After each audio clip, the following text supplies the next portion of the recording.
alive. Oh, it's alive. It's alive. It's alive. It's alive. I see dead people. Hot shit. Here's Johnny. Stop. We have such sights to show you. Bring the motherfucking ruckus. Fuck you too! Damn it. You leave that in. But you startled me. No. You shardled me. Don't Shardleville yourself. Could you imagine if this became a poo-poo couch? Listen. While you're sitting on it, right next to me, it became poo-poo. Cut that out. Cut that. Cut. You ever listen to any of the Always Sunny podcast? I have, and I almost wanted to buy the tickets to go see them live in a couple months, and then I realized they were like $300 a piece, and I said, why would I pay that much to go sit and watch a bunch of white dudes talk when I can do that at home? Yeah, that's absurd. Holy shit. It really, yeah. That is actually really absurd. That's also interesting that they're doing that too now. Yeah, they're doing that too now. It's funny. So like, there's that new show coming out, or it might have already started, but it's the whole like Rob McElhenney and Ryan Reynolds about them buying the Wrexham, football league. It's already coming out. I think the whole concept of the show is really neat because of like what they're showing and exploring the whole Wrexham culture and everything. Yeah. I feel like people are gonna watch it and go, "Wait, Mac is serious? What you mean?" Because like Rob McElhenney, he's kind of a dick. Like, have you ever watched his interviews and shit? He's a dick. I haven't, but I can see it. It's not that he's a dick, but like, I don't know. It's funny because like when you watch Always Sunny, you know Mac is the lovable oaf that he is. Yeah. And now when you watch Rob McElhenney, you're like, oh wow, you are two very different people. Yeah. And it's interesting because Glenn Howerton and Dennis are the same person. I don't care who you are. And Charlie Day is Charlie. You can't deny that. They are more true to the characters they chose to play. I agree. There's a calculatedness to how Glenn talks and how he kind of holds himself. Yeah, that Glenn kind of exists in all of his work, and Charlie has just always been kind of loose off the cuff. And it's funny, Glenn Howerton, or even just Dennis's character reminds us of reminds me of one of our close friends, Django Phillips. Yeah, hands down. It's really funny how similar they are, and I hope that comes through on the podcast from time to time. Like me having recorded with him a lot on this show, I 100% see it and hear it in different things and different conversations we have, because he will sit there stone-faced, quiet, hating something, but not tell you until it is absolutely over. And you will realize that you just had this person sitting here stewing for like 3 fucking hours about a situation you got them into. So, good segue there. Talking about the word hate. I want to rattle off some things I hate or don't know how I feel about still. Okay. Be it that I look at your wall of stuff over there, your wall of... My wall of things. Your wall of things. I see it there. I see the puzzle box itself. And, Pinhead on top, and I go, hey, did you see the image of new Pinhead? Of Jamie? Yeah. So this isn't the first time we've talked about this on the show, cool. Actually, because if you listen even to the Let's Watch of Hellraiser with me and Deputy Dewey, it comes up, and I support it for one reason, and it's because I want her to come out looking like a chick, but I want her to use her man voice. Okay. I think that would be the creepiest fucking thing for this character, is for her to kind of... Because, like, girls can, like a trans person can, like, kind of change their voice and, like, choose to talk differently, like, if they really want to, and, like, they could just choose to talk like a girl. Okay, or they could let it all go and actually just talk like a guy. Yeah, some of that was offensive, but that's fine. No, I'm not being offensive. If anything, I'm going off of that fucking meme where the two trans gamers meet on chat roulette and they're like, "Yo, fuck you, dude." You ever see that? I haven't, but I feel like I know what you're talking about. I'll show you that meme sometime. She's like, "So what's your okay? What's your girl voice like?" No, I know what you're He's like, "What the fuck are you talking about, dude? What do you mean girl voice? I bet you can't do a girl." And then she does like the perfect girl voice. I'm not fucking around with their identities or their genders. I'm saying if you are a trans person and you identify as a woman, but you were a man, you need to pull out that fucking man voice for Pinhead, baby. Like, that's the only way I'm gonna take you seriously. Because if you get up there and you try being all sexy, I'm Pinhead with tits, the plot is gone. Yeah. The line is gone because you're not supposed to want to fuck these things. Well, I know you're looking at Chatterbox and you're like, that mouth. Yeah. What that mouth do? I'm glad you remembered the name because that's the one I was thinking of specifically. Chatterbox or the fucking guy with the sunglasses. I forget what I called him. I forget he has a name. God, if I remember. He has a name. I think I just called him Meatball all during the movie. We're gonna find out because I'm gonna pull out my favorite fucking joke. What's the fat Cenobite's name? Butterball. Yes, I did remember that actually. In the Let's Watch, with Deputy Dewey, you never actually see Butterball return to the cube. Christy never turns to him and saps him back into the cube. He gets hit by a rafter and just goes down.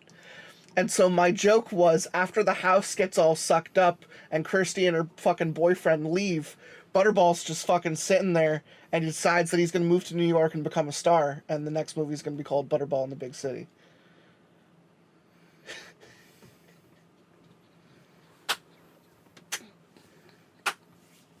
I thought that joke was fucking hilarious. I'm done with you. I thought you were going to go on a very Thanksgiving route.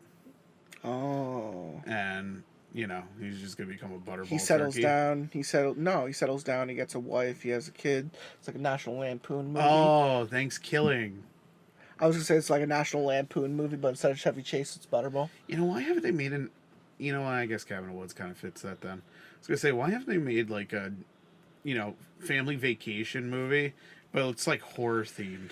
Like, God, I mean, Chevy Chase is an asshole and all, but like, if he resumed the role of Clark Griswold and they got everyone back, get him back in the fucking station wagon, can you imagine him just like pulling up in like a Scary Woods situation? There's Leatherface. Well, it's scary enough because he would drive down a block and drop the N-word like 4 times, and then you wouldn't be able to have a movie anymore. Oh. But I'm going to take your statement and I will raise you Hills Have Eyes.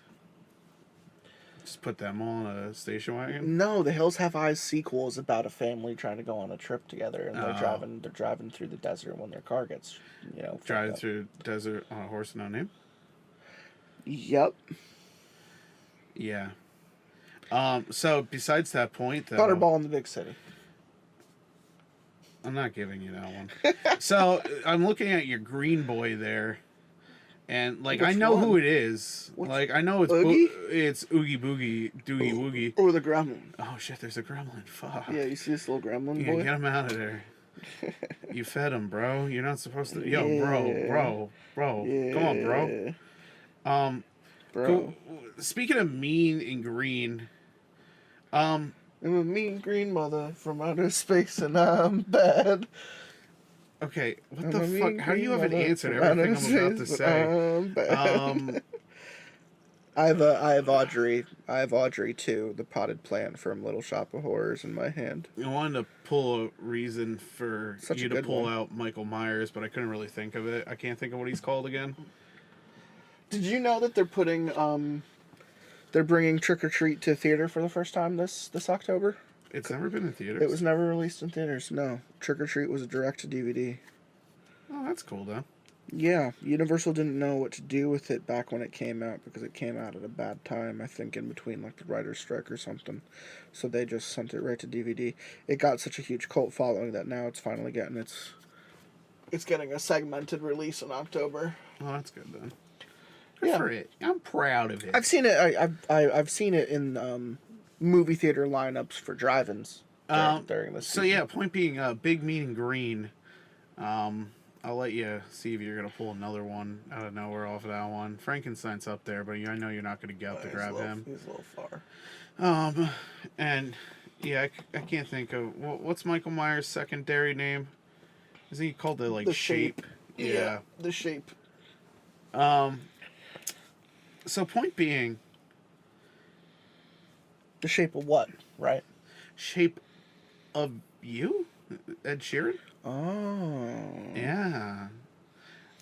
No, point being, though, is I saw a scene recently from a TV show that, came out recently, and, I apologize to anyone that does happen to actually like it. But, She-Hulk Attorney at Law needs to go burn in a fucking trash can. I saw the Meg Thee Stallion scene, and I just went, wow, that CGI didn't get better. I was kind of hoping it would. I kind of thought, hey, maybe it's just a trailer CGI and it'll be better when it comes out. Oh. I know you've probably watched it. I've watched all of it, but I really don't mind it. I've had a feeling you're gonna say it. I really don't mind it. It is what it is. The show isn't serious, and once you realize that it's not being a serious show, I just let it kind of do its own thing. It's like there's a fine line between a lot of the MCU shows where I can bitch because it tries to be serious and it fails miserably, Makes sense. This one isn't trying, and it still has some pretty impressive stuff happen. I'm a big fan of what Abomination's current plot is like, the kind of pseudo-redemption of his character. And if this is the program where that needs to happen, sure. If this program is also a springboard for World War Hulk, I'm for it. So, I'm not going to judge it on its Megan Thee Stallion when it might actually have some weight. But that being said, the show is not serious. It's not taking itself seriously. It could have serious implications, but where it is right now is coming from a place of humor. I would liken it to a shitty Harvey Birdman. You could have just lived with what I said, but you had to go further. Oh, she's straight fuckable though. Oh. You definitely want to get in them big green pants. Oh. 100%. Oh, jeez. Yeah, that bad CGI ain't that bad. She's got the curves in the right places. Oh, no. You want to get up right in that skirt and have her just squeeze your head like a fucking grape. Yeah, it will pop you like a can. Yeah. Like, crush you like a can, sorry. Yeah, man. Her toe is the size of your entire, genital. And you're just, there's something crazy about that, man. On a side note, hi. Thank you for tuning in tonight. And them big old green titties, too. My name is Roger Smith. I'm allowed to say it because even the old comics used to talk about it. Even the old comics would be like, "Oh, look at this frame of naked She-Hulk," and she's like, "Oh, don't look at me." I'm here to talk about I busted out of my clothes. Make a proper pasta dish. First you take a little bit of water. You put in your pot. Okay? Sound boy, give me some sounds. Okay. Sound boy. Buddy, help me out here. Give me some better water going to pot sounds. Thank you. We can all have a better day when we all help each other out. So, you put the water in the pot and you put the pot on the stove. That's sound boy. Come here. Okay, that was a good one. turn on the stove. The stove turns on. The thing. Ooh, sound boy.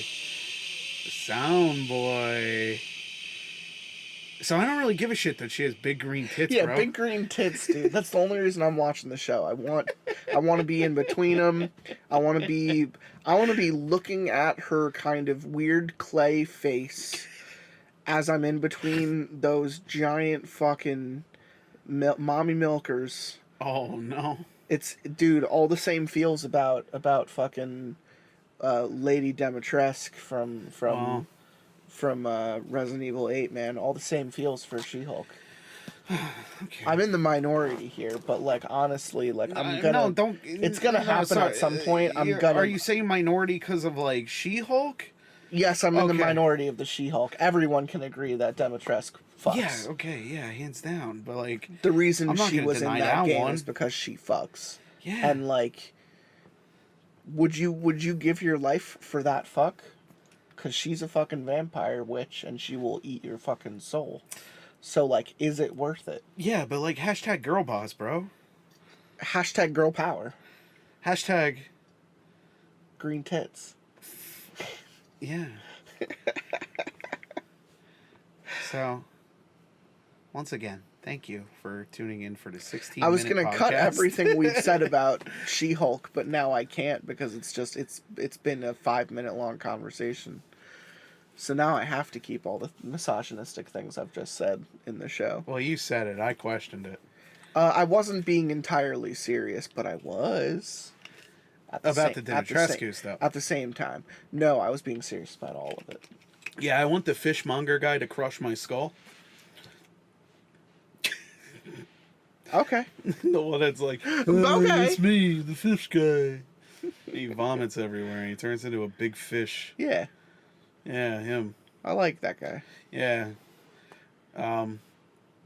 Hey, it's me, your host, Ethan Winters. Megan Thee Stallion can get it too. I don't fucking care. Yeah, Nicki no, that's Minaj looking fine. ass. Get over here. Yeah, sure, that's You fine. can't even say the alphabet. I don't care. Bro, like, what? Megan Thee Stallion is called the Stallion because she has the brain of a horse.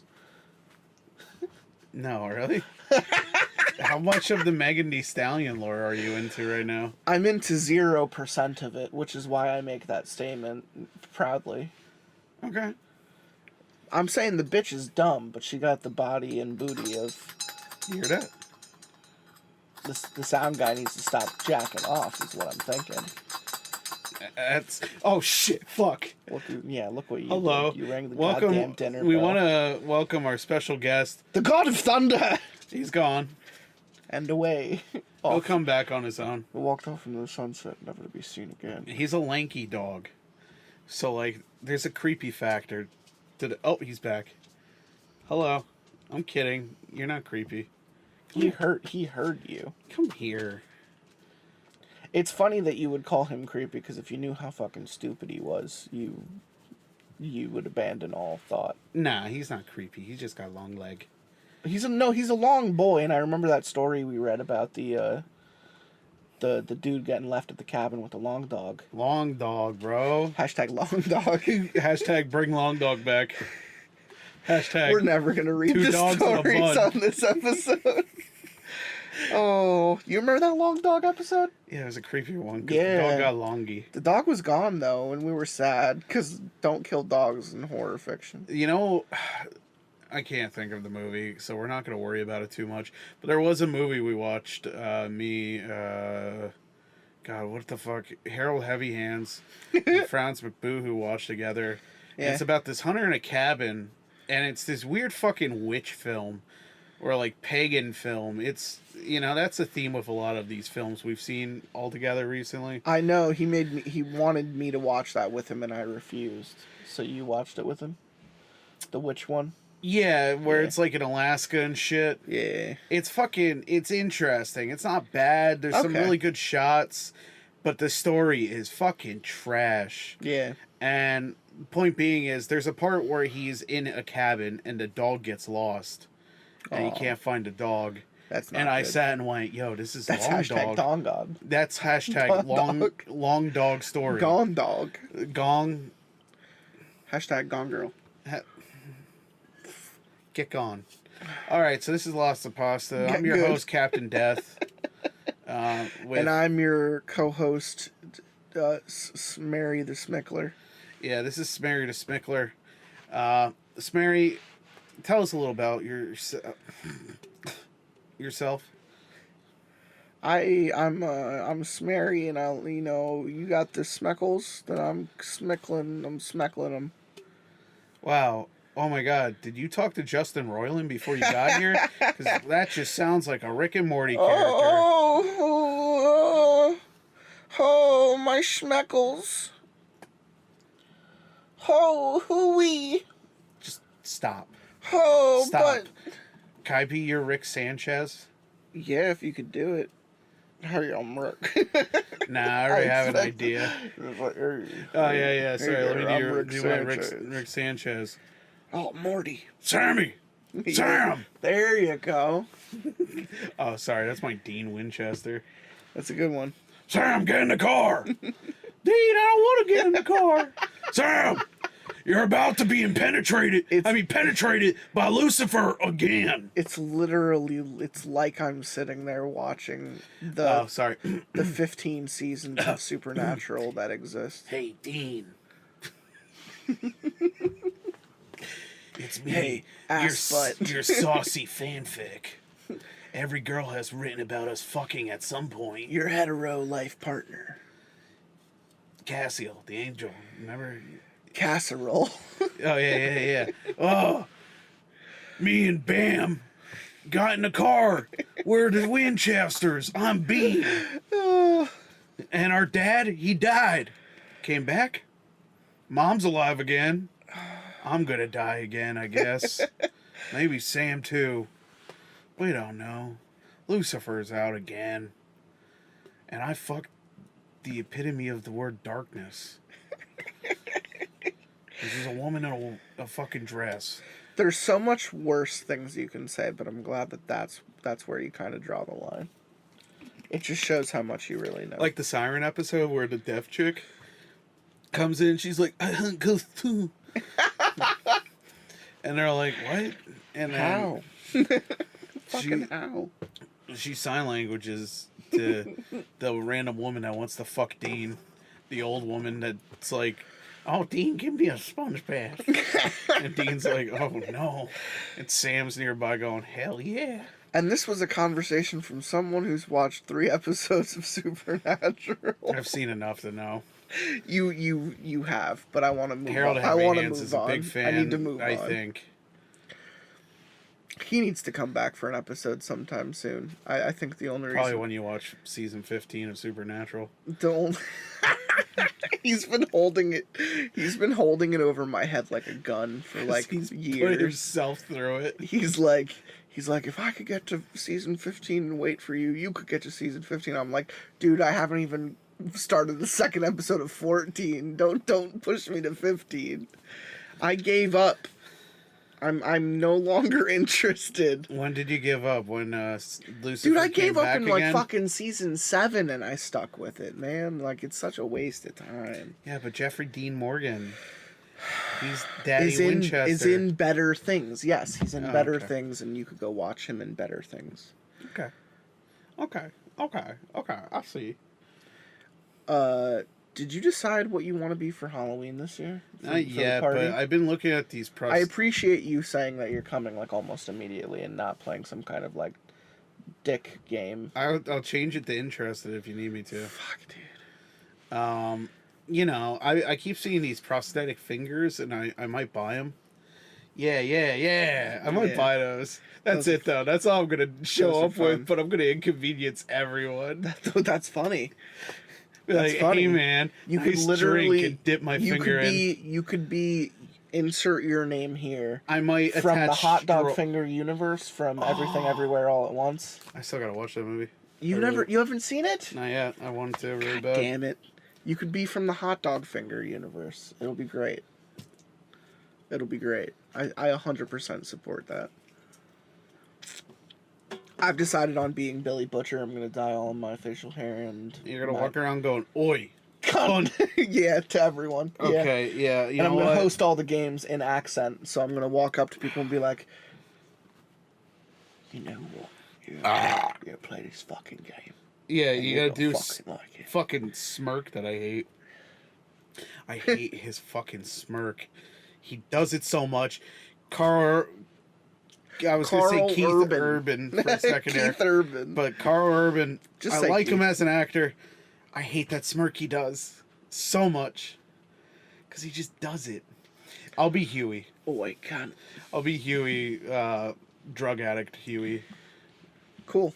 I'll just show up and there'll be a minute where I won't have clothing on. I just like the cool. That's just the best thing I could think of. Because even Alley Cat was like, I'm not being anyone from The Boys. You can't make me. And so she just decided to be something else. That's fine. Yeah, that's what I said. I really just want to be. I just want to be Billy, so I can walk around calling everyone cunt. Yeah, okay, I'll give you that for now. Plus, I feel like I can pull it off. I got specials. I'm gonna continue growing out the beard, obviously, going towards October, and I got this black wax that I'm gonna put in it to make it look really thick, and then I'm gonna use a spray for my hair and my eyebrows. But I'm gonna put some like scars on my face, and I'm gonna carry around a fake crowbar, and I'm gonna have my trench coat, and I'm gonna beat shit out of people. I'm hoping my feet pick up on that randomly. I think it is. Nice. I'm gonna dye my hair red and beat a scene in Squid Game where he goes, I'm gonna dye my hair red. yeah. I like that scene. I like that scene a lot. I was really into Squid Game, just to cover that real fast. I was really into Squid Game, and I slept through the whole last episode.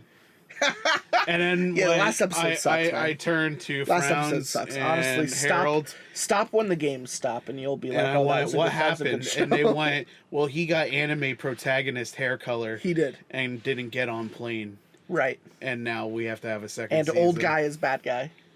Well, yeah, we knew that. That I knew about. I saw that scene, at least. Oh, okay. That old guy won an Emmy. Yeah, he did. Because he was, like, the best character. Because he's an old guy. Yeah. And he acts real good at being old. He does. He does. He do, though. It's because he is. He's like 90-something. Yeah, he good, though. He good, though. I'd be his dad. Okay. So this is Lots of Pasta, and I'm Captain Death, and I'm here with Terry the Tickler. I might be. Oh! Oh, Christ. What And was that? I just let it loose. Yeah, you did. That did something. It rocked the couch. It did. It shot out of me with, like, the power of, like, a couple well-placed taps. Oh, shit. Here. Keep talking. No. Don't worry about it. No. You don't want My weed is in there, and also that tube is really important, so I don't want that to fall. Why? What is it? It's an official 1978 vintage picture of the original Creep Show that was in a letterbox, and it's a hand-painted thing from Hawaii. Why you gotta roll up still? Because I haven't been able to take it out and get it framed, and like, honestly, look at this room. Where would I put it? It's so big. Yeah, so? Have you ever seen it? No. Grab it. It's really fun. No, not yet. Not right now. But it's so cool looking. Yeah, I'll see you later. I don't like the angle enough to grab it if there's so much importance on it. Well, it's a tube, but I understand. So all of this conversation Is leading up to our movie review is leading on up. the movie Nope. I fucking love that movie. Yeah, same. I fucking loved that movie. I saw it twice in theaters. I saw it in original screen, and then I went back and saw it in IMAX because I liked it so much. It was definitely better in IMAX. That shit was beautiful. I'd believe it. Shit was Well, that's the whole made big for point of IMAX. it, too, is he sat and said that Yarr. he directed it specifically in IMAX. Yarr. So, And I fucking loved it, dude. I loved it. It was my favorite movie of the year, other than Everything Everywhere All at Once and The Northman. Those are the runners. Those are the runner-ups for best movies of this year. Best movies of this year for me. And a big dick shout out to Spider-Man: No Way Home for making me touch my fucking penis in a theater with kids. Bro, do you want to talk about that? I'm just talking about Andrew Garfield's fucking acting ability, man. Yeah, it's funny when you think back to that. And like Andrew Garfield, you're like, he could go places. And then now look at him. He's going places. He's been places. He has. He got Emmys. He got Dremmys. He got Other awards that are notable. Yeah. Yeah. Yes. But I'm just gonna say my movie of the year so far is Men and Sonic 2. So today's episode, you lost me at Men, so I have to derail before I lose my fucking mind. On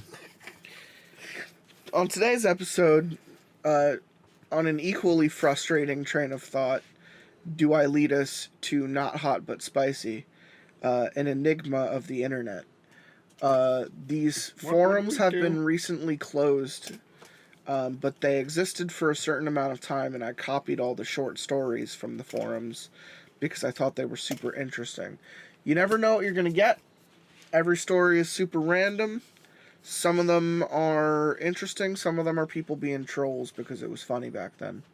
And you never, like I said, you never know what you're going to get. Could be a story about a monster. Could be a story about a ghost. Could be a story about a haunted teapot. I'm a little teapot, short and stout. Here is my handle. Here is my gat. So, on other episodes of Not Hot But Spicy, we've run into this, trait that kind of comes up in every episode, where it's always kind of like the least expecting one is the one that's just like not serious at all, and it's just about some stupid shit. So, are you getting at the one I specifically asked for? I'm thinking. So you wanted to read this set of stories because it has the Wireman in the middle, and we'll get there. Because you thought the idea of the Wireman was creepy. And then I informed you that it could just be the dude's username, and it could really be a story about, a fucking fish. I hope so. Great. So, we're gonna start with the first one. Do you want to start, or do you want me to start? Eeny, meeny, miny. You're starting. So, for the first story we're gonna read, or we could split it, whatever you feel like. Oh, man. This is a story... Tirage. This guy named BS. This guy 8. Named God damn it. The Secret Room. Just like Secret Window. So this guy named Tiraj, Tahrajj, wrote this story called I lost my bottle. The Secret Room. Okay. Alright. Okay. I haven't posted this story because even though things work out okay, I was terrified, and thinking about how she looked and how I felt makes me feel the same way when I remember it. Wow. I live in the second oldest house in my area near Waco, Texas, from when I was about 11 till I was 18. I don't know the significance of this really, but I feel it's the only possible explanation for any supernatural presence. I'm not sure when the house was first. I got brain age because I was picking up DS games and shit. Yeah. And I got brain age 1, and one of the things is reading a story as fast as you can. And man, I did not put that game down for a whole month. And then I went, this is taking up too much of my life. Right. Okay, so I don't know the significance of this really, but I feel the only possible explanation for any supernatural presence. The only possible explanation for any supernatural... That's just weird. I'm not sure when the house was originally built, but the rest of the houses around mine were built in the 40s and 50s, so I suppose it's older than that. The house seemed normal when we first moved in. Only 2 families have lived there over the years, so it wasn't like there was a high turnover rate. In fact, no one really noticed or mentioned anything supernatural with the house. You remember Sodal? The only people who owned the house before it were the people who built it, the family who built it. Oh, really? So I always did not know that. I always felt like Sodal was a weird fucking house. It was. Somebody died in that house. Hell yeah, dude. However, there was a secret room. Quote unquote secret room. Secret room. Secret. Hey. Room. Do you want to check out this secret room? Nah. Oh. That's it. That's the story. That's no, the rest. the room was actually a selling point for my parents to help us deal with moving. Even though my dad was in the military, we had lived at our past house for quite a while and didn't want to move. So, of course, when my parents said there was a secret passage connecting one of the possible bedrooms with a secret room, we became excited about the new house. Nice. My dad was giddy and My dad is laughing Batman. and spitting up his pudding. My sister and I fought for it, but I won because the other bedroom already had flower wallpaper up. When I first saw my room, I went straight to the closet to see the secret door. Secret door. Secret. Quote unquote secret door.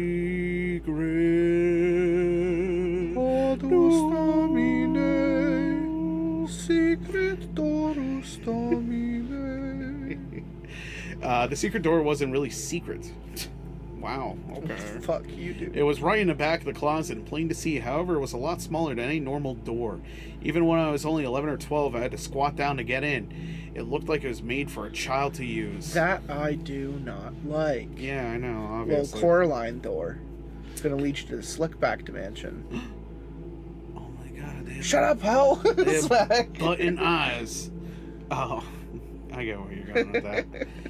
Another interesting thing was that the door handle was not really built into the door. It was just a handle added as an afterthought.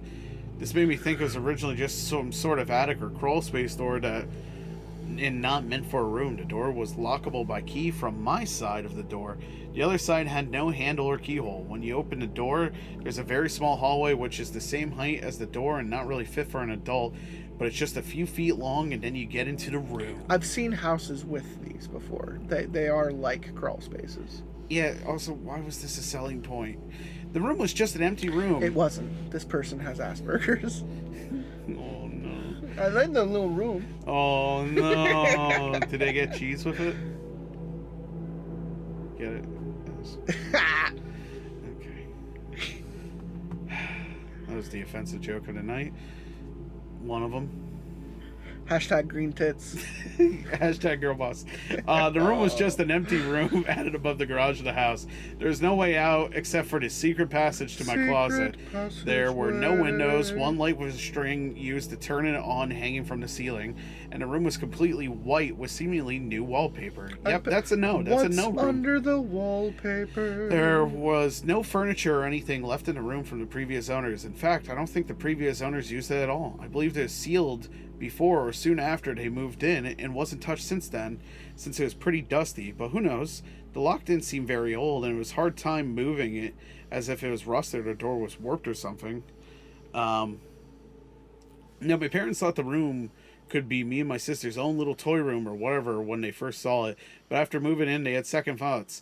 I'm not sure what it was, but they said it was because they wouldn't be able to hear us if we got hurt in that room, since it was so detached from the rest of the house.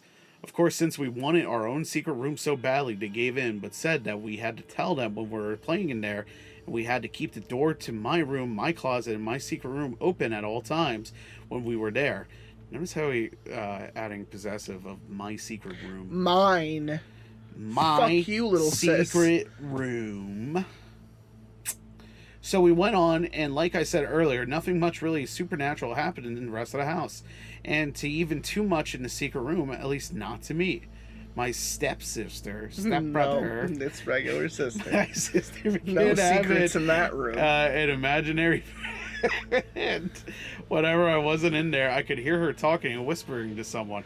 I noticed that although at first she used to have fun in there, that as time went on, she kind of seemed sadder when she was in there. However, up until now, this could all be coincidence, so I didn't give it much thought. The only weird thing that happened with me was at night, I thought I could hear some sort of scratching on the walls behind my room. Except it wasn't really with fingernails, it was softer sounding. It wasn't on the door, but coming from inside the room. Now I believe that I only heard this at night because it was quiet at night and the scratching rubbing sound was so soft that you normally couldn't hear it. We had squirrels in our attic for a couple years, and trying to sleep on the top floor by myself drove me fucking insane. So that's actually why I moved to the basement when I was watching Sodal House. Interesting. Because I could have had the master bedroom if I wanted it. You know you wouldn't want to stay up there anyways. Hell no, it's fucking But I creepy guess up there, dude. Yeah, like, the basement is better in the end, but, like, when you think about it, I guess you could have utilized the weird living room. The house That's did true. have, like, such a weird living room setup, though. It did. But, sorry. I really have no idea. And the scratching rubbing sound was so soft that you normally couldn't hear it. I really had no idea what it was. I told my dad once, and he looked around to see some animal, but I couldn't find any, so we just forgot about it, and I lived with it. Cool. Like I said, it was so soft, it never really bothered me. It could be some far-off tree rubbing one out against the house, for all I knew. The rubbing happened consistently, but like I said, I never paid it much mind. At least until my sister went into the room one night. Great. Why wouldn't she? And then I heard stepbrother. She knew about the rubbing too. And Imaginary friend. Oh no, I'm stuck in the washer. She knew I'm stuck in the hallway between these rooms. I'm now green-titted Hulk. Whoa. I hate everything. She knew about the rubbing too and never really said anything about it. One night though, probably about a year or so after moving into the house, the rubbing was going on as usual. I was in that limbo before falling asleep when I thought that someone was in my room and unlocking the closet door. I thought it might have been a dream, but I looked around and saw my door and closet door open, so I got up to check it out.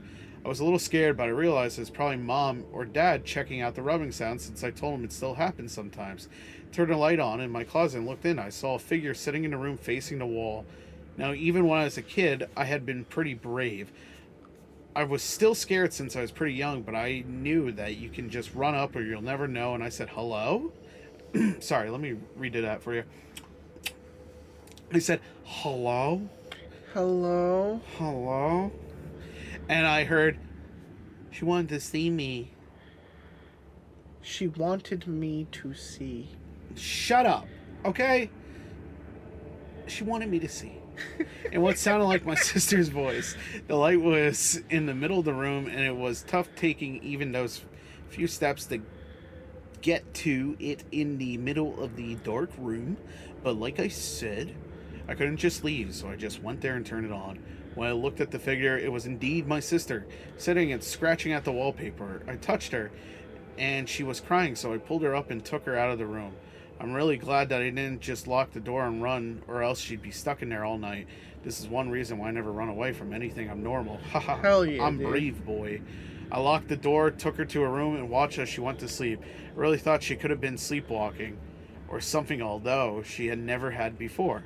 And since it was over, I didn't want to wake up my parents. I went back to sleep.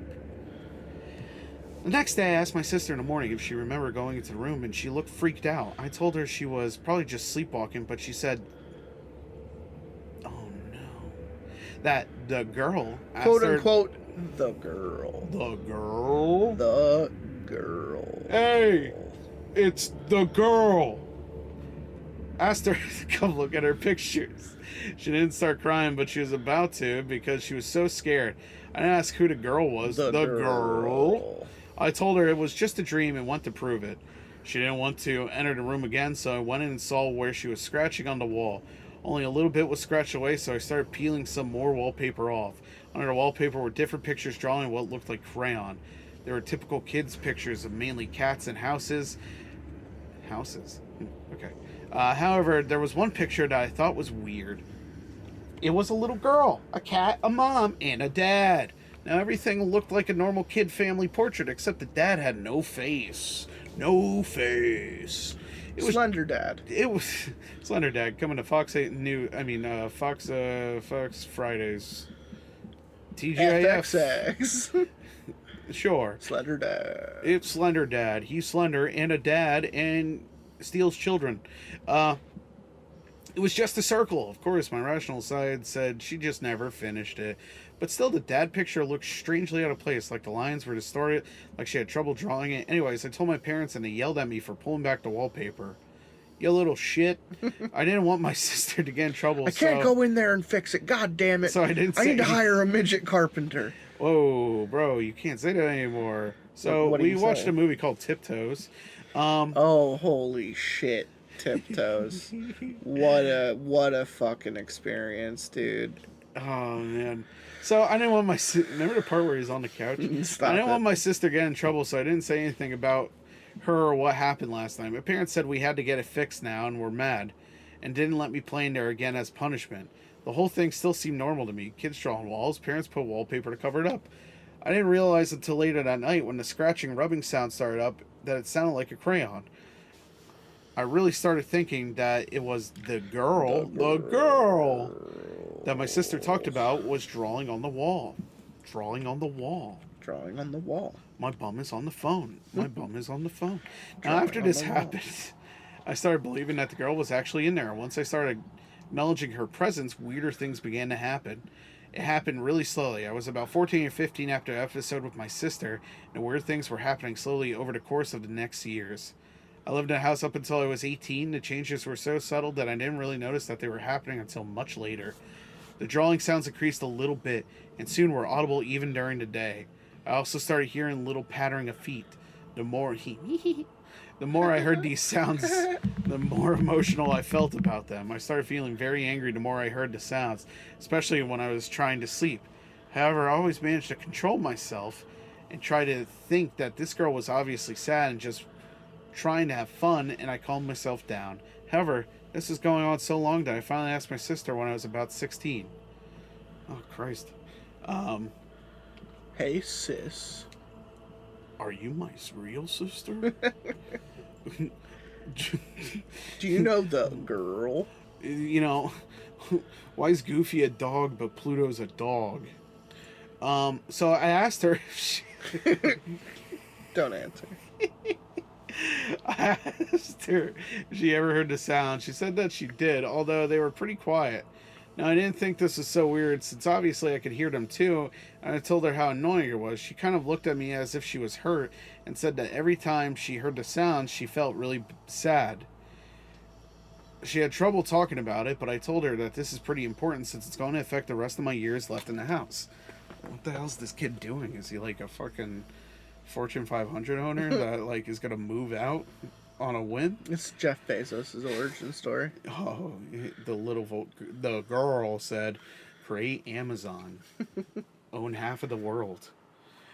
She told me that the girl was the girl that she used to talk to when she played in the room.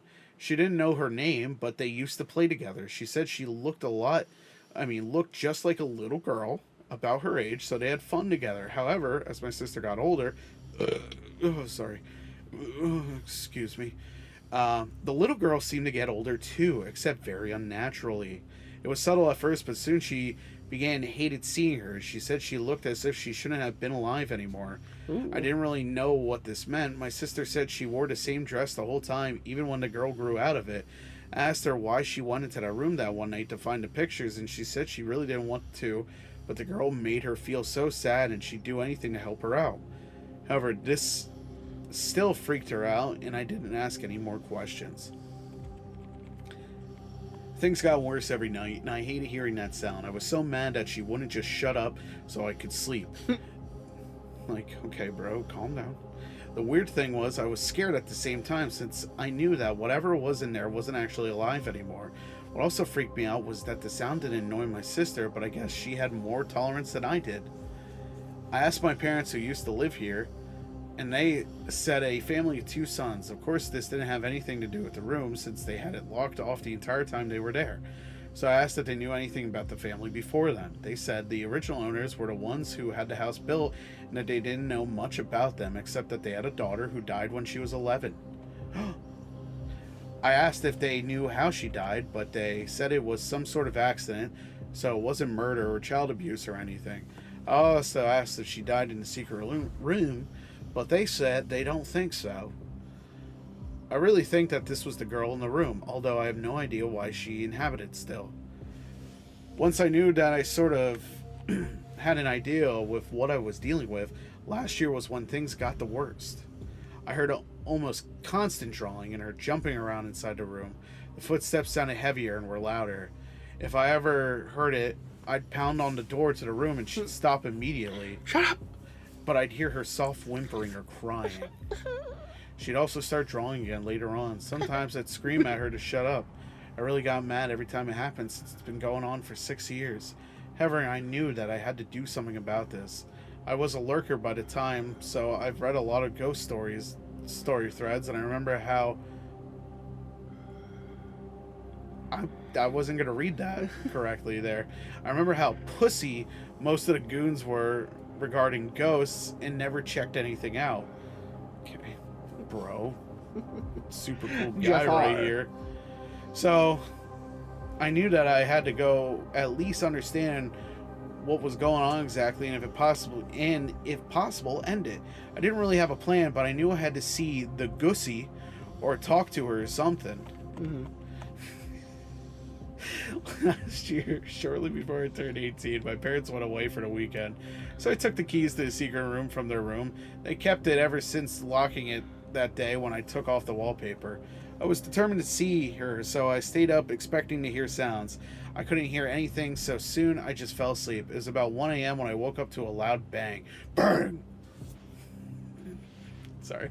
Yeah. Like someone jumped or fell. I heard her footsteps afterwards, and of course the drawing. The first thing I felt before any fear was pure anger. I hated that she woke me up, even though this was what I wanted. I immediately grabbed the key and went to the door. I was pounding on it, and I said, "That's it." "That's it!" And unlocking the door, the sound stopped, and I heard whimpering. I threw open the door, and this was the first time I saw the room in years. The light coming from my room illuminated a figure in the room, much like when I saw my sister years earlier. This is when I began to feel a wave of different emotions. I was really angry, really scared, yet I also knew that I had to do this and remain calm. I went into the room and stood a few feet away from the figure, which was standing in the corner. Turned on the light. What I saw was probably the most horrific sight I could probably have ever even thought of in my entire life. I hate that statement. Any horror movie monster had nothing on how unnatural the girl looked. I finally realized why my sister described her in such a weird way. Her body was taller than she could have been. Her limbs were so lanky and bony and stretched like she kept growing past how tall she should have been. She was wearing a really small dress and it was really tight on her body. Oh. Her face looked as if her head had continued to grow, but her face had not. Oh. The skin was stretched and the eyes were sunk back into her head, yet wide open, and her small childlike teeth were exposed since her lips were stretched back with the rest of her face. Her hair was down to her waist. Her face had tears streaming down. I took all of this in. Just a moment. Just a moment. And as soon as we met eyes, she let out a wail as if she was crying and moaning at the same time. It wasn't a loud wail like most people describe ghosts. It was pretty soft, and it was as if she was in terrible pain, but I couldn't tell her expression since her face was so unnatural and stretched. As soon as I heard the wail, all the anger in my body was overcome by fear, and I ran. I wish I could say I ran for a video camera, but I just ran. I know I've been talking about how much I hate when people don't investigate things, but I was so terrified that I ran. I am now the pussy. Once I got out of my room, I ran to my car and drove away and spent the night at a friend's house. Once I realized what happened, I was in a cold shiver and scared out of my mind for the entire night. I was too scared to go back home until my parents came home. My sister was still there. I waited until they came back on Sunday, and then I came over. They asked me why I took the key and left the closet door open. I just told them I wanted to see if I could sell any of my old toys on eBay. I took one last look in the room and locked the door. Ever since then, nothing happened. I didn't know why the thing stopped, but I'm always hoping it's not because I let her out like in the ring or something and that she's really evil. Since nothing has happened since then, I do really hope that I helped her out in some way. But in all honesty, I don't care. My parents moved after I went to college, and I had no intention of ever going back. Well, obviously, because they moved. I came up with a theory that the male family member in her family was really mean to her and hated her playing in there and possibly beat her, while the female family member always felt sad, hence my sister, and the girl's willingness to open up to her first. Anyways, like I said, there was just all theory, but I kind of makes sense. This all happened last year, and the more I think about it, the harder it is to remember. Sorry for typing such a long post. I didn't realize I had this much to tell. That was a dumb ending. I So there's a banality to these stories that I suppose you have to get used to a little bit. Because you gotta remember, these are just random people sometimes talking about experiences they personally had. There's a level of bullshit you kind of have to displace when someone tells a narrative like this, but I liked this one because the houses I have lived in my life did have the little secret rooms, the little crawl spaces, and our parents did tell us to stay away from them because they were worried we'd get locked inside of them. So we did. And I remember when we sold both of the houses, just opening up those spaces for the first time and just being like, man, I could have hid so much cool shit back here. Anyway. Kermit the Frog here. I'm going to read 2 stories about a monster called the Bwystfel. Ah, yes. You know the Bwystfel? No. Cool. We don't have an author. This is from Not Hot But Spicy. And this is going to be a short introduction and then 2 stories about something called the Bwystfel. And which the is whistling. Bwystfel.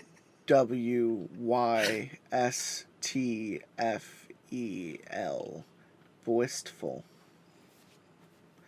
I was maybe 7 when my great-grandmother died at the age of 96. Okay. That's it. That's the end of this story. Good story. The Bwystfel.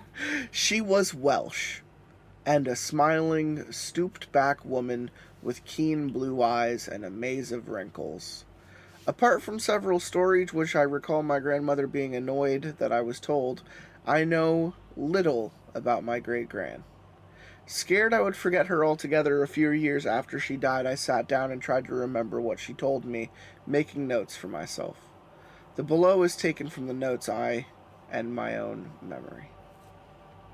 You can read these 2 stories in a number of ways. A very old tale of a shadow person, ghost, demon, fairy, beast, or a child's imagination, or maybe just an attempt to frighten me. I'm repeating them as I was told them. Spellings of probably Welsh words are all approximate, where there's a asterisk I've quoted directly from my notes, but I'm not sure what she or I meant. So this is great. I'm really glad I'm going to read this shit. The Bwystfel and the Bone Den. That's what I call my basement. Welcome to the Bone Den. I need to get out of here. Butterball and the Big Bone Den. When I was a child, I lived in Radnorshire. Why do you have to bring him back up? One of 7 children and the youngest of 6 girls. As my parents had 6 other girls and an infant boy to take care of, they left me to myself, and I ran about like a wild thing. Not that they didn't love me, but they had other things to do. I was about 5 when I began to see the Bwystfel.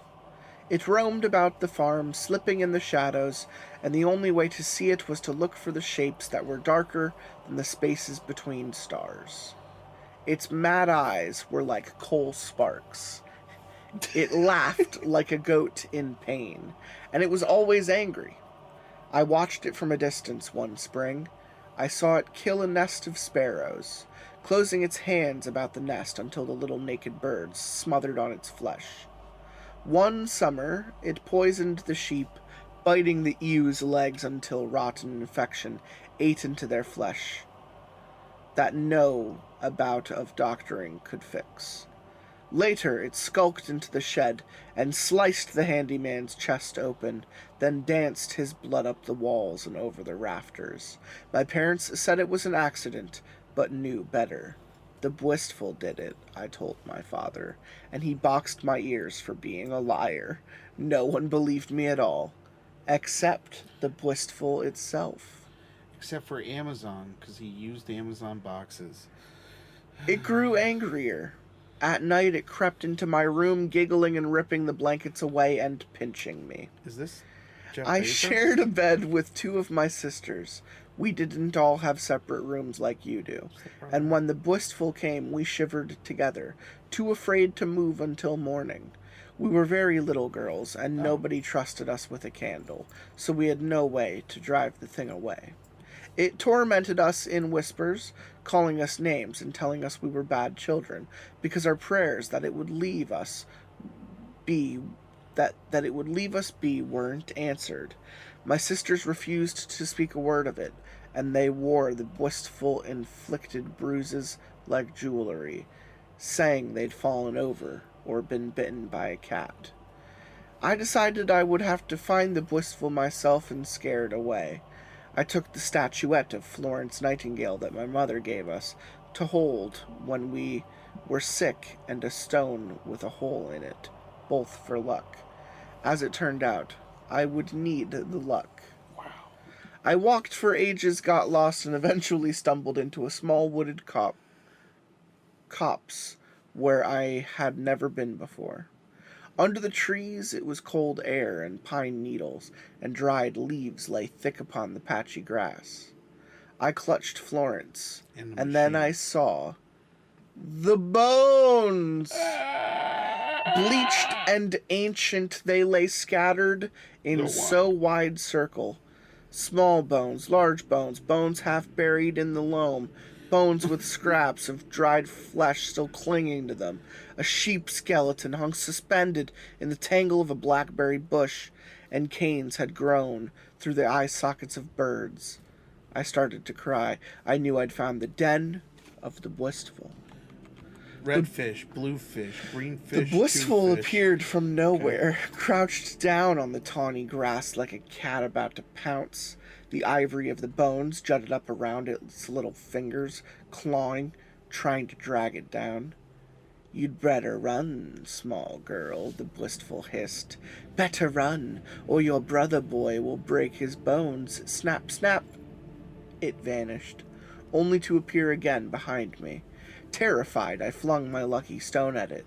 The stone passed right through its head, and the ghoul screamed. I'd seen enough. I bolted, dropping Florence, rushing headlong toward where I thought the nearest road should be, and once there I kept going. My skirt ripped to ribbons by thorns, and my legs stung with nettles, until turning a corner, I ran smack into my grandfather. Hello. He was a big man, my grandfather, and he swung me off my feet and held me as I sobbed. "What's wrong, darlin'?" he asked. And when I calmed some, I told him the Bwystfel and what it said, and instead of being angry as my father had been, he listened. His brow furrowed. "Are you feelin' brave, darlin'? Do you think you could be brave for me?" When I nodded, he had me show him where I'd gone, and then he sat me on a bank and gave me his best silver snuff box to hold. "I'm going after the Bwystfel," he told her. "You stay here in the sunshine, and I'll be back soon. If any bad bussy comes, you hit it with that." That bussy. That bussy. So I waited, shaking, afraid for my granddaddy and afraid of the Bwystfel and afraid of what Mother would do if I lost Florence. Finally, Granddad came back, flushed and bleeding from 100 cuts on his hands.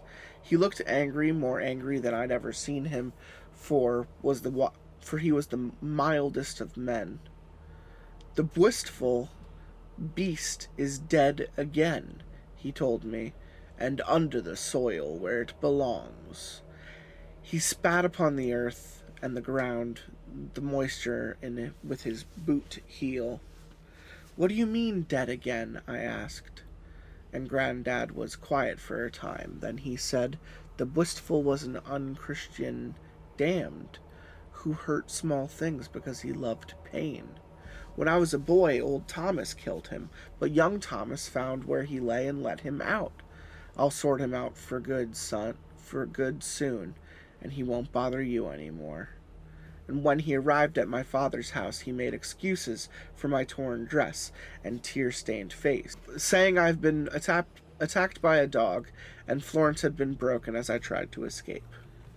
And then, without another word, he went to the shed and fetched the dead handyman's bottle of whiskey, gunpowder, and a box of matches. I never went back, but I heard of a fire that burned bone den trees to the ground. If nothing else is true, The Florence Nightingale statuette still exists, and has indeed been broken and glued back together. Interesting. I like the part where it goes, eh. Yeah. The next one is called The Bwystfel and the Handyman, albeit a little bit shorter. I loved the Bwystfel story. Wouldn't you be pleased to know your great-granny tried to kick some paranormal butt? And after many pleas and the repetition of the original story dozens of times, I convinced my great-grand to elaborate. And while I have mismatched incomplete notes on some of the other stories, this was the one she told most often. The handyman was a widower and a drunk, yet good-natured and pious all the time. He never swore in front of the ladies, and he always tipped his cat to Mother. Somehow, though, he angered the Bwystfel. Everywhere he went, the thing would follow, cursing low and solid in his ears. It pushed him into ditches and stuck bramble canes in his bed. Asshole. So would awaken covered in needlepoint scratches. The handyman and father were good friends, and the handyman often ate with my family. As the weeks passed, the man grew paler and became jumpy, starting at every sound. I watched the Bwystfel slithering around his ankles and snickering. He couldn't see it, but he could hear it, and he thought he was going mad. At dinner one night, the handyman told us that he was having nightmares, horrible nightmares of rotting things, and that he could smell the carrion when he woke. By this point, my father was worried for his friends, and together they pried the floorboards up, looking for dead mice, and found them, along with the handyman's missing cat, curled up under the floor just below the foot of the bed where it used to sleep. Everyone agreed that the cat must have been hunting mice, become trapped, and starved. That didn't explain the broken necks, or the dried corpses of 100 bees laying in rows under the bed. Eventually, the handyman, too, began to see what I knew was the Bwystfel. He said that he could feel it stare, and when he slept, the shadows seemed to move, growing larger, then smaller, then larger again. Things tapped on the walls at night, and knocked on the windows, and breathed cold breath on his face. The milk turned sour, and the butter rancid, and cracks appeared in every plate that the handyman owned, and then things got even worse. I was playing nearby when the scream came. The Bwystfel shrieked with its goat laughter, and the sound of crashing and scraping metal echoed outside of my shed. Chickens ran willy-nilly, and the dog, lying beside me, barked and barked, the hair on its back bristling like a brush. Mother burst from our house and ordered me away. Every rusted farm tool in that little shed had come off its hooks. The handyman died a few days later from a blow to the head and an infection from a pitchfork cut. He had never woken up. Naturally, I cannot vouch for the accuracy of these stories, nor do I know what a Bwystfel is. All I can add was that the smiling great-grand I knew didn't exist when she recounted these stories. At least once afterwards, she stayed up all night with the light on. Also, out of my grandmother's hearing, and after a good bit of sherry, she made me promise that if I ever met anything like the Bwystfel, I was to go straight to the nearest church and stay there. It's a good fucking rule to have. If you deal with weird shit, GTFO immediately. My name is Bwissy the Bussy. Yeah, it's very interesting. Daddy just wants to talk about some Bwissy. Bussy. Unknown author. New Hampshire Bay School. The Wireman. Hey, buddy, I made a wire. You got any pants for my wiry frame? They fall off. But look at my donger. My wire dong. I'm a man after all. A man that was once made of wire, now I'm made of flesh. I shall wear your flesh. Have you ever seen... Yes. Have you ever seen the movie Road Trip? such a classic. I love it. The Wireman. You know, Wireman's just this drunk that watches The Wire. Nice. But he won't watch. He's so convinced that it's the best Vince Gilligan show ever that he won't watch Breaking Bad. You know, everybody, you know, it's a better show. But that's besides the point. Last night, I was derailed from seeing a movie by a pal of mine, Jay, who needed a ride to a barbecue. With an invite as barter. Damn right I could see the movie another time. Okay, cool. We arrive at Lindsay's house where her roommates were all running about, organizing the contents of 11 empty grocery bags. Meat here, condiments there, booze here, etc. I noted to Lindsay that I liked her new home. It's much bigger, roomier, and safer than her previous one, to which she looked a little puzzled. You must be referring to a house on Nashville Street because you never saw the other one, Lindsay's roommate Emily finished. So you don't know the story of the place in between the place you knew us to live in and this one, right? What? So you don't know the story of the place in between the place you knew us to live in and this one, right? Yeah. Lindsay asked. Like, what the fuck? That's a sentence. Sure. Understood there, curious of all the wide-eyed, uneasy looks, making myself wordlessly obvious that I'd not a clue. They called in the third roommate, Brienne, followed by Jay. They took turns, adding in their 2 cents, confirming little details, adding others, to which they all agreed upon as the story progressed, rather than make this, Sorry, 1 second. Everything okay? Harold Heavyhands wanted me to slip a finger in you. Oh. And he just texted me saying, did I get a finger slip yet? Oh, cool. Yeah. Let's get They this took over turns adding in their 2 cents. with. Confirming little details, adding others, to which they all agreed upon as the story progressed. Rather than make this a back and forth story of 4 people interjecting, I'll tell it to you third person. On Carrollton Avenue in New Orleans, Lindsay had parted with her previous roommate and got together 2 girls from school she didn't know so well, Brienne and Emily, and got a decent place. The place in question was rather roomy in a good location, above all a hell of a bargain. The house, like most of the neighborhood, is nearly 100 years old. Why wouldn't it be? When Emily and Lindsay arrived to move their belongings in, they saw a note on the door on the furthest room from the front door. There was a note by Brienne saying that she'd already claimed it, which annoyed the 2 other girls. A blessing in disguise. Within the first week or 2, Brienne and the girls were all in the house together. Lindsay and Emily supposedly asleep, and Brienne up all night, determined to finish the book she was reading. At some time between 2 to 4 a.m., she reached the last page of her text, closing the book and settling into bed to see if she was tired enough to sleep. Just yet. Note that the book was not a mystery horror book. Okay, thanks. And that she had an elated feeling about what she just read. She was replacing the book back on the shelf in general before bed, tidying up, when the light above her started flickering. Flicker-wisp. Then went out. Brandon turned off all the lamps around the room, leaving the one near her desk on. Wait, so did the one, like, above her do something? Okay, whatever. She soon found out she couldn't sleep, so she sat up again and turned on the television, putting in a cartoon DVD in hopes that it'd tire her out before the sun came up. She heard a rapping on the wall and stood. I was kind of waiting for it. Not knowing if it came from her door or her wall, Brienne lowered the volume on the TV, fearing it woke up her roommate, and approached the corner of the room where the noise was coming from. It wasn't the door, it wasn't the wall, it was coming from the closet. Oh, fuck. What Brienne didn't know at the time was that her deep closet shared a wall with Emily's equally deep closet, not Emily's wall.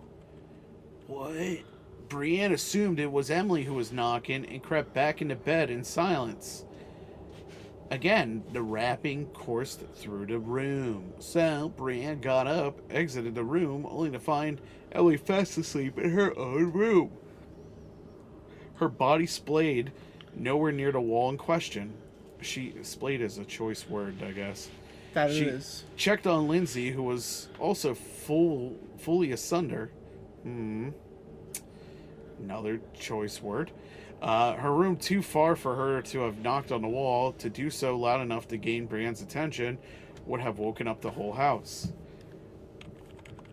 Confused and a little weirded out, just a little, Brienne returned to her room, closed the door, and turned off the TV and remaining lamps in reach for the desk lamp, which turned off before she could hit the switch. Whoa, bro. That's crazy. Hashtag green tits.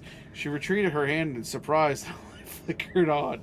She then reached forward again, and she successfully managed to turn off, the desk lamp having given up on a life of its own. Suddenly, light flooded the room. The overhead light blasted into life. Perhaps it wasn't the bulb that broke, but simply a loose socket? Brienne, in a few seconds, took her to turn around and head towards the light switch, became uneasy. Sure, it was scary, and the visual impact of the overhead light flickering like crazy was intimidating enough, but it wasn't without the realm of reason that this old house had loose bulbs, sockets, even wiring, to which she could have a chat with the landlord about investigating before an inner wall fire could occur. Brienne consoled herself with such thoughts as she approached the light switch in the strobed room to finally turn off and put an end to the ordeal for the night. However, she began to believe the strobing effect of the light flickering on and off maniacally was making her see things. Or not. Who knows? For once, she got to the light switch, which has been frantically flipping up and down on its own. She jumped back in panic as the strobing continued for a full few seconds, then suddenly stopped. Following a few moments later in the darkness was the knocking, making a reappearance, but much, much louder than before. Brienne grabbed what she could, and she got the fuck out of there around 5 a.m. Not only not looking back, but too scared to even inform the other girls what went on. It took a long time for Brienne to be coaxed back into the house, since no strange events had occurred since. Yet Brienne wasn't going anywhere near that room, so she slept elsewhere in the house. It was suggested that Brienne sleep on the second floor since the weather was good, and the only reason it wasn't used was that the landlord had yet to repair the AC/heating units up there. Brienne refused, as tall tale hauntings go. Brienne reasoned that she was going to stay away from an attic as far as possible, despite the fact that all of the happenings occurred in the back bedroom that she once claimed. Weeks passed, and Emily had some visitors come over on one occasion, and Lindsay had some of her own on another. Another group of visitors slept more than one night in the house, citing that they had strange dreams and that they refused to discuss, and they had an unnatural apprehension from going down the hall past Emily's room. Lindsay decided to investigate a bit and entered Brienne's room during the day, finding nothing out of order. However, upon inspecting the closet where Brienne had heard pounding noises, she discovered that not only did the back of the closet share a wall with the back of Emily's closet, there's a sizable hole. Oh, no. Cut out of it. I know. Enough for a child to pass back and forth. Oh, no. No. Upon even closer inspection, the wall was shared. Yes, 2 panels in the back of the 2 closets. Lindsay shined a light on the little space and found a large spool of industrial wire. She turned the light upwards towards the ceiling and discovered that this little hollow went straight through the second floor and into the attic. She could see a large beam stretching across far above. Lindsay kept this discovery to herself for a few days. Why? Because this is a quote-unquote secret room. Secret room 2. The secreting. A night or two later, Emily was looking rather haggard and explained that it was due to lack of sleep, since recurrent nightmares had kept jolting her out of slumber. The other 2 girls pressed on the contents of the dreams. The re-slut. The re-slut. Of which... much to their shock. Yeah, whatever.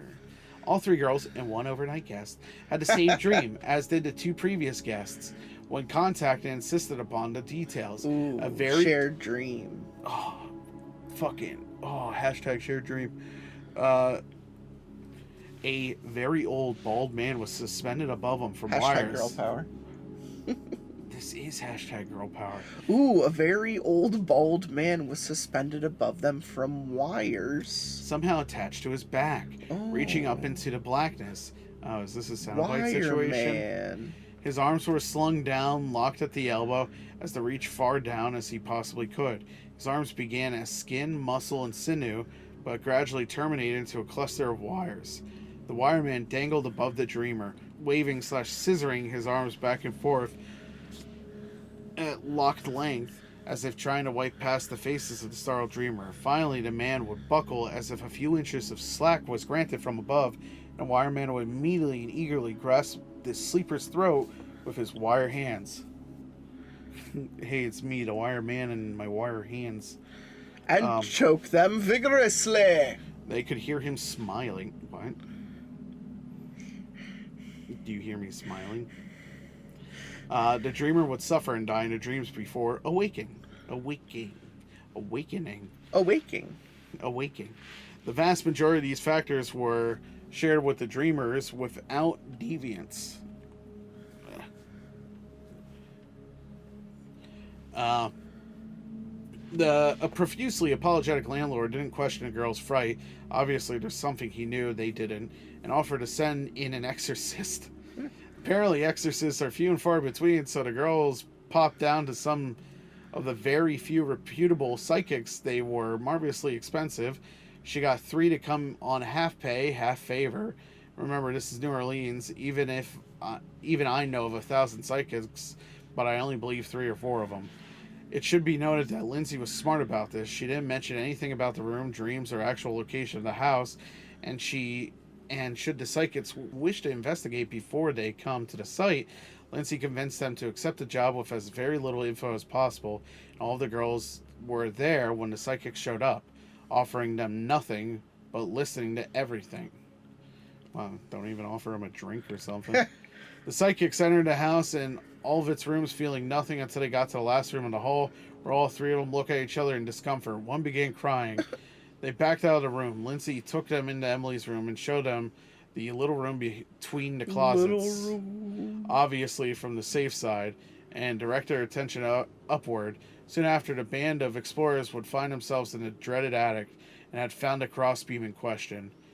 If I had a deeply etched groove of wear from a once-taut wire, and was indeed centered directly above that little asshole.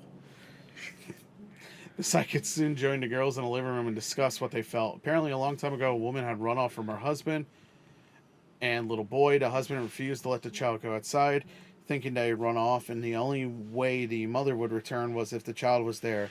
She'd surely not come back if it was just the father. One day, tired to wait, the father locked his son in his bedroom and hung himself with wire. We're not 100% certain in the little room, not 100% certain. Until, of course, he died. Assuming that the mother would soon come for the son, she didn't. The little boy died of dehydration in his room.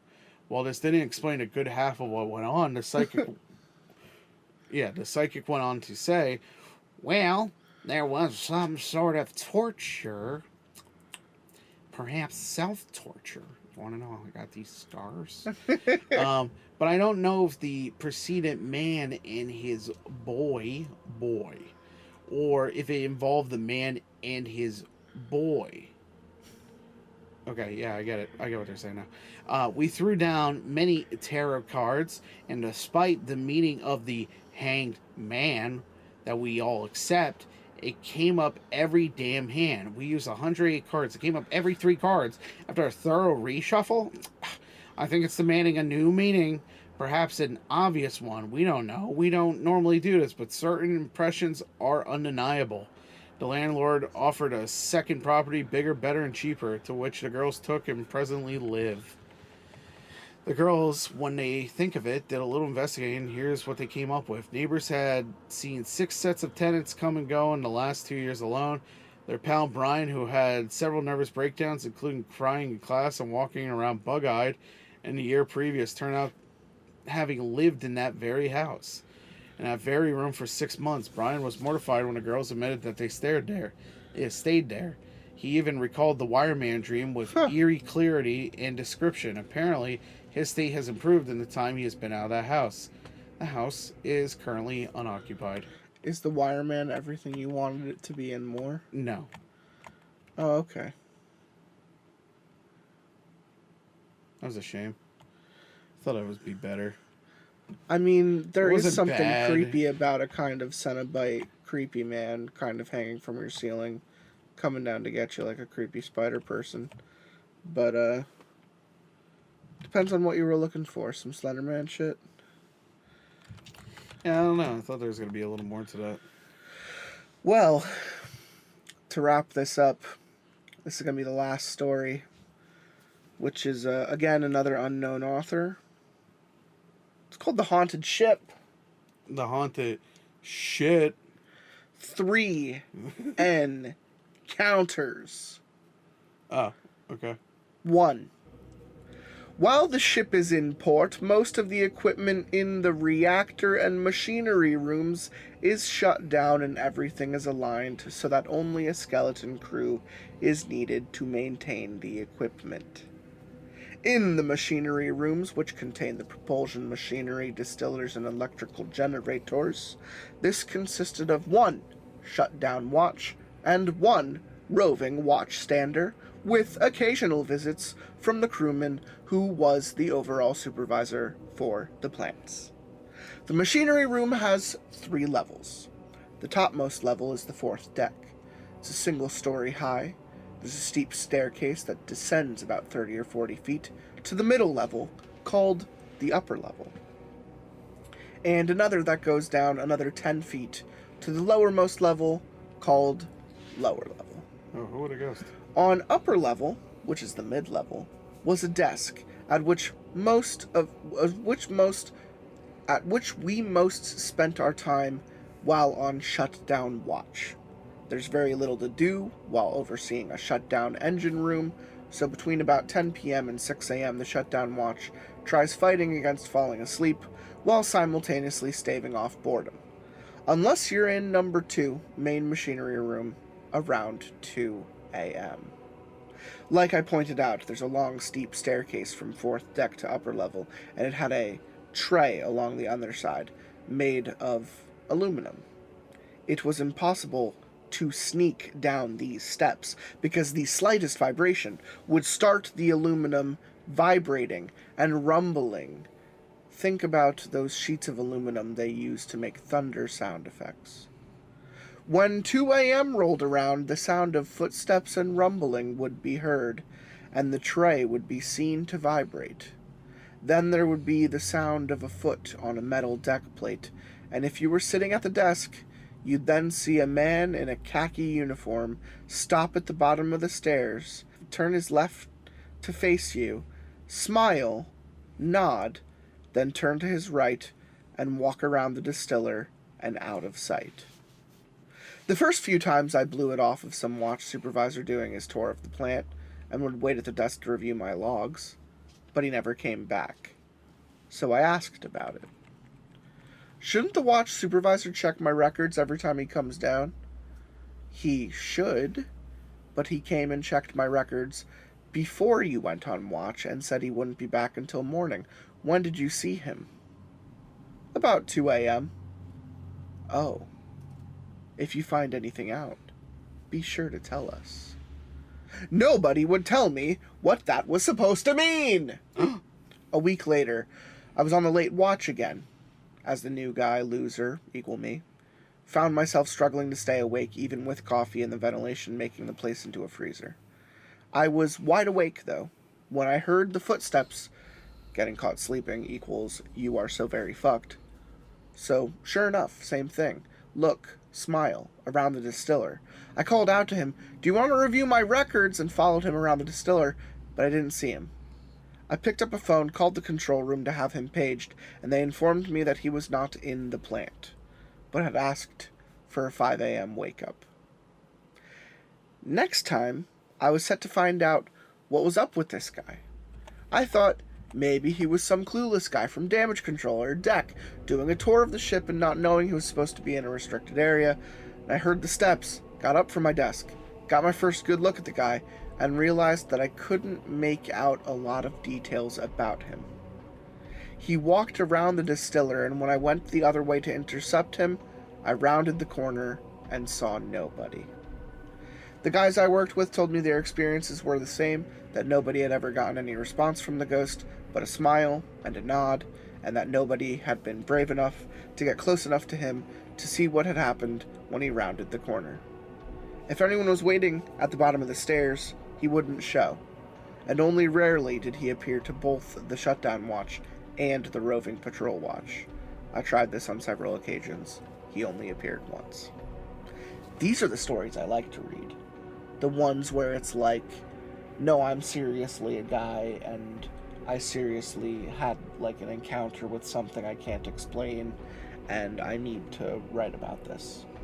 Yeah, well, there's a certain level of technicality to it that I can appreciate as context. Not enough Wireman.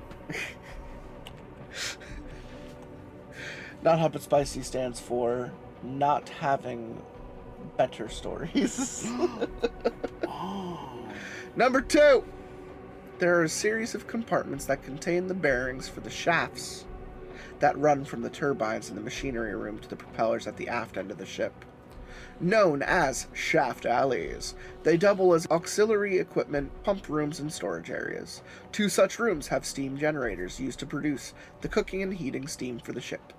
One is divided into 2 levels and is accessible by a ladder running down a 7-story vertical shaft. Several hatches are spaced along the shaft. In that room, the steam reboiler has an alarm panel, and when the water level gets too high or low, an alarm sounds. The watch standard then has to turn a knob from on to standby to silence the siren. When the water level is normal, another sound is heard, and the knob can be returned to its normal position. I had heard stories about strange workings of that panel, but it had recently been overhauled and was found to be mechanically and electrically sound. I was working on repairing some valves on the lower level when one of the alarms came in. I stood up, walked towards the steps of the upper half of the room when the alarm silenced. I went back to work, thinking that it was a spurious activation. It happens occasionally, was expected and tolerated to a degree. Soon, the sound of the alarm clearing came in and was silenced. I checked the panel, all the knobs were in the normal position, and everything was in spec. Back downstairs to work, and another alarm comes in. I walk to the panel, check the water level gauge. Sure enough, it's risen too high and was starting to come down. The high water level alarm was in silence position. I was the only one in the room, and the hatch above my head was shut securely. A little nervous, I went back to work. The alarm cleared, and on inspection, the switch was back in its normal position again.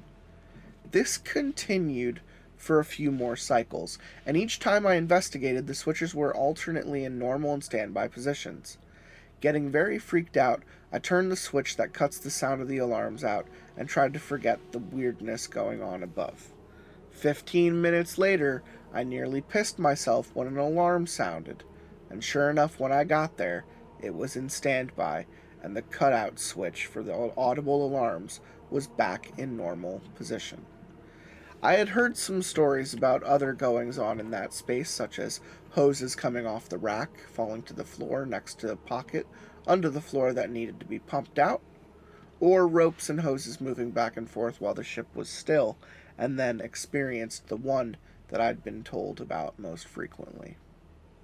Above me, I heard footsteps on the metal deck plates. A quick inspection of the hatch showed that it was still shut.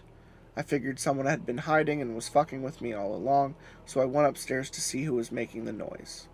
Nobody there. I heard the footsteps downstairs and ducked to look. There's only about 2 ways to get from the upper lower deck, and they're only 30 feet apart. Nobody. I went back downstairs to pick up my things and heard the footsteps above. I shouted out, "I don't believe in you, bitch!" and heard a few quick steps on the floor moving toward me, followed by a slap against my wrist that sent my pen flying across the room. I was through the hatch and up the shaft in record time, shutting and securing every hatch on the way down, and I refused to go back down there for weeks after that, and did not go alone. Shaft. Number 3. Hey, baby. In another shaft alley. Shaft? Shaft alley. This is Shaft Town. Shaft alley. was a Deal new. Shaft Alley was a cage with a lot of old equipment. People used to hang out there to smoke and bullshit because, although it was against the regulations, it was more convenient than going to designated areas. Nobody ever came down to check out this room. Even so, there was always an uneasy feeling there, and nobody stayed down there for more than 20 minutes or so, claiming that they started to get bad vibes. A few times, people who spent time there, myself included, claimed to feel malevolent presence staring at them from the shadows inside the cage. Investigations. One friend of mine had his wife send him a Ouija board and offered to let us use it. We snuck it into the various spaces we felt were quote-unquote haunted and tried to contact whatever spirits were responsible for the odd behavior in the rooms. We got minimal responses in the machinery room, and I was not present for the attempts in the reboiler room, but was told that they didn't get much response there either. So into the creepy room we went. Jackpot. We managed to contact somewhere between 4 and 6 separate entities, but we suspect that it was 2 plus 1 that answered by several names to deceive us. Nobody else was knowledgeable with a religious esoterica, numerology, or Kabbalah, so I asked questions on those topics as to test the spirits, and to be sure nobody was fudging the board, with very positive results. The spirit in the machinery room was the first attempt. After determining that it wasn't someone else pushing the pointer, I asked, "Who are you?" Spelled khaki, K-H-A-K-I. "That's what we call you, yes, but what's your name?" "No. K-H-A-K-I. My name is K-H-A-K-I. "Is that because that's the name we gave you, or because you don't want to tell us your real name?" "Yes, then no." We could get no further with its name after several attempts. "Why do you walk downstairs? Where do you go after you walk behind the distiller?" "Not sleeping. Here ladder, not sleeping." "What happened to you? Were you sleeping?" "Fire. Sleeping. Fire." "And you want to make sure we're not sleeping?" "Yes." No. Oh. God damn it. Khaki didn't tell us much else, and gave vague and contradictory answers about the fire in question. We asked around, but nobody knew of a fire in the machinery room. Although it's very possible one did occur, we were unable to find any records of a fire, and when I left the ship, the walkthroughs were still going on. Contact with the thing from the reboiler was tougher, and at times we were not sure we were always talking to the same entity, so we could test it to be certain. In the end, we were fairly sure that the entity was confused and had a short attention span. Conversations were very short, and it often strayed from the topic at hand, or asked us to sing a song before it would talk. Some of the others tried contacting it under varying circumstances, and told me the only information they got that seemed consistent was that the ghost, who they called Patrick, although it usually referred to itself as me or the captain, seemed to be that of a young boy who loved ships, who had visited the Vincent, and was shown the quote-unquote machine with the red lights and the siren. It seemed implausible, since civilians were not allowed on the space, and certainly not a small boy. However, the stories, checked by independent testers, came up the same time each. Over a few weeks, he became more talkative, but did not answer many ship-related questions, instead asking us about places we'd visited on the ship. We tried to speak to the thing in the cage and met with a lot of resistance. Either the board would not work, or it would spew forth random letters or obscene words, or it would behave in a very difficult or contrary manner. We suspected that most of the entities as mentioned above were this single ghost playing tricks. It claimed to be a woman who died in the 1920s, long before the ship was built, a mechanic who died on the ship, and the quote-unquote devil. When using the board to speak to it, the malevolent feelings grew, and people using the board began to feel very paranoid and uncomfortable. After one quote-unquote argument with it about my intentions when contacting it, it said, "I hate you, fuck your numbers and questions, we hate you." I did not try to speak to it again. In time, they began to ask for specific people to use the board, and would not talk until they were brought into the room. 6 of us held conference and decided that we didn't want to pursue it any further, as some of the guys were really shook up over the incidents, and those seemed to be the ones it most often requested. Our investigations stopped shortly thereafter, and my friend took the board off the ship after several of the newbies who had heard about the ghosts continued to pester him about borrowing it. I live for that shit. I'm gonna say that last one was worth the lot of them. You know, I'll tell you what was worth a lot of them. Hashtag Girl power. Hashtag Wireman. Hashtag Wireman. Wireman. You're bringing back the Wireman after he let you down so soon? He transcends all. And just I being a wish boring I story. could agree. Okay. I see you. Shaking that ass. Wiring yourself. Yeah, he really did that, didn't he? Got himself up there. He did what he had Swinging to do. around, swinging around. Swinging I'm my coming for you. chain. I'm coming for you, swinging my arms. That's it. I'm gonna get you. I'm basically a Cenobite. I'm gonna choke you. I'm basically cinnamon bite. I'm basically your abusive grandfather. Get it? Haha, yeah. Smack, choke. Here's a kiss. How'd that make you feel? Wife, are you back yet? Dirty. Mwah. Oh, are you doing the character from Hellraiser? Mwah. It's pretty good. Yeah, teeth boy. No, that's Chatterbox. Yeah. And all he does is go.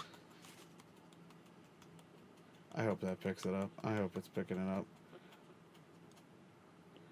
I think he got some pips. I think I saw some. Oh, this was some not hot but spicy fucking episode 11 or some shit. So, we have a lot more not hot but spicy to read. So the reason, and I think I tell this every time we read a not hot but spicy episode, the reason I like that website is because the guy who owned it wrote like a really long story, like a 600-page story that I really liked reading, but I don't know if we'd ever be able to read it on the podcast because it's just so fucking long. But it's essentially about the dude's experience, one of the users' experiences, when they were stationed up in the like Swiss mountains at an old base that had existed during World War II. And just like all the creepy shit that happened to him, his friends, getting stuck there during a blizzard. Like, it reads like fiction, but there's a part of you that like Wants it to be real. hopes it's real. Yeah. And it's just haunting. It's just some haunting shit. And the cool thing about that story is how plausible it's written, because it's called 50-Foot Ant.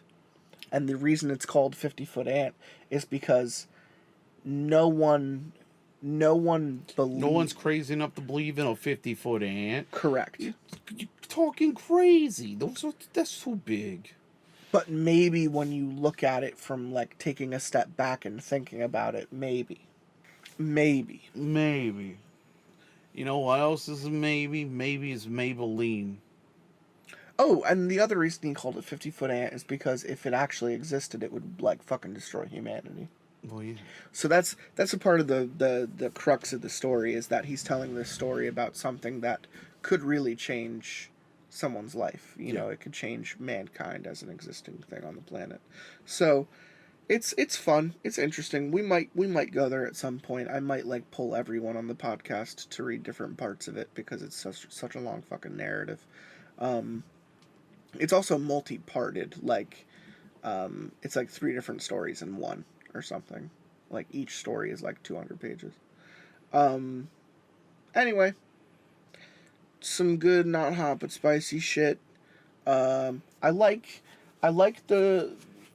little stories about a little creepy shadow monster following my family around.